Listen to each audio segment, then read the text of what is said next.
Welcome to the Fearful Fright series, where we will be reading with our favorite green ghoul, Grimmer. Now sit back and enjoy this twisted tale. Today our story is called Sweet Mercy Confections. The candy store appeared on Bellamy Street in early October, the same week the air turned sharp and the leaves began to rot on the ground instead of crisping. No one could remember seeing construction crews, or a "coming soon" sign. One day the storefront was boarded and empty. The next, it glowed. A hand-painted sign swung gently above the door. Sweet Mercy Confections. Inside, glass jars lined the walls from floor to ceiling, each one filled with candies in colors that didn't exist anywhere else in town. Purples too deep, reds too glossy, golds that shimmered faintly even in shadow. The smell was overwhelming. Sugar, butter, something floral, and something underneath that made the back of the throat tighten. The woman behind the counter introduced herself as Agnes Blackwood.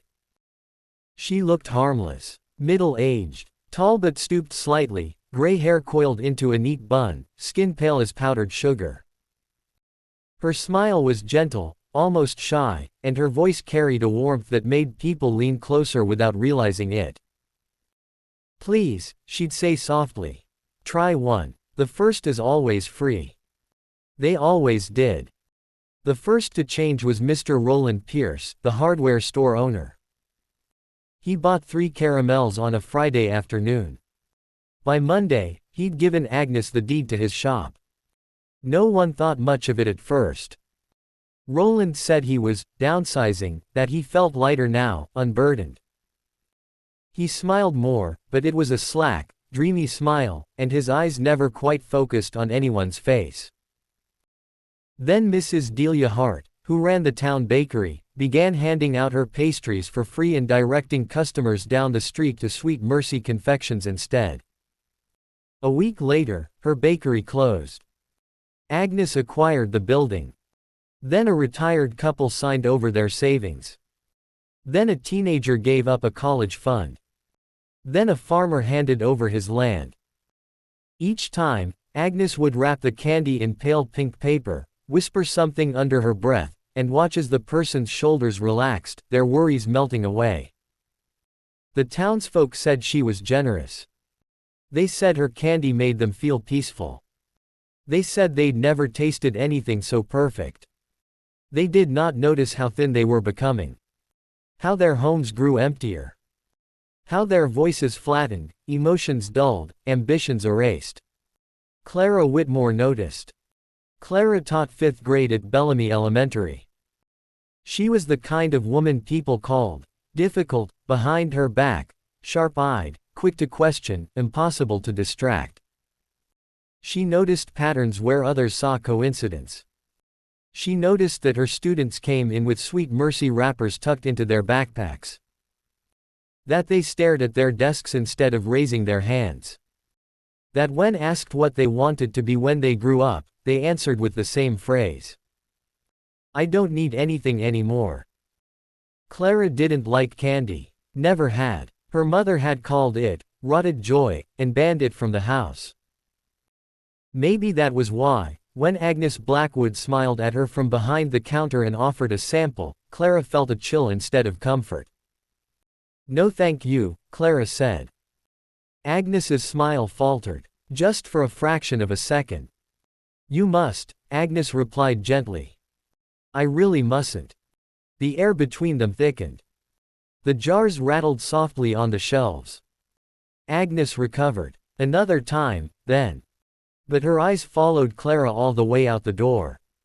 That night, Clara dreamed of sugar melting into flesh. Of hands reaching from glass jars, sticky and grasping. She woke with her heart pounding and the taste of copper in her mouth.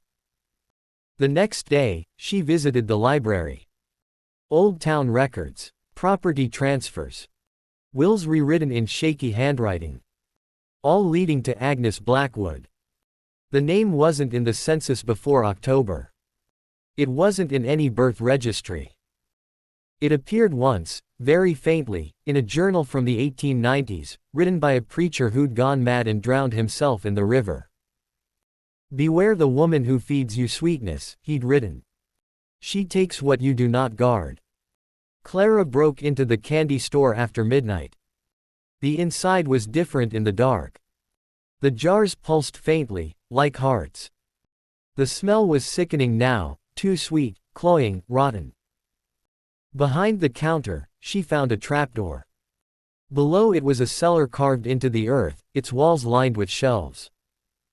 But these shelves held no candy. They held things. Wedding rings, deeds, watches, birth certificates, locks of hair tied with ribbon, teeth. In the center of the room stood Agnes, no longer stooped, no longer pale. Her skin sagged like melted wax. Her eyes glowed amber. Her mouth stretched too wide, filled with blackened gums and sharp, sugar-crusted teeth. You should have eaten, Agnes said. Clara ran. Agnes did not chase her. She didn't need to. By morning, the town turned on Clara. Parents pulled their children from her class. Shopkeepers refused her money. Her principal suggested a leave of absence, for everyone's comfort. Agnes stood in her doorway, smiling, as Clara passed. You're alone, Agnes whispered.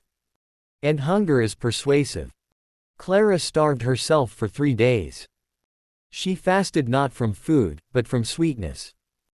She drank bitter coffee, chewed raw cloves, burned sage in her house until the air stung. On the 4th night, she returned to the candy store with a can of gasoline and a box of matches. Agnes screamed as the flames caught, not in pain, but in fury. The jars burst. Black smoke poured into the sky, thick with the sound of stolen voices crying out. The building collapsed. The town woke as if from a dream. People wept when they realized what they'd given away. They never found Agnes's body. Months later, a small cart appeared on the edge of the neighboring town. A new sign swung gently in the wind. Sweet Mercy Confections. Inside, a woman with a shy smile offered a free sample. And somewhere, a teacher woke in the night, tasting sugar in her mouth, wondering if bitterness would ever be enough.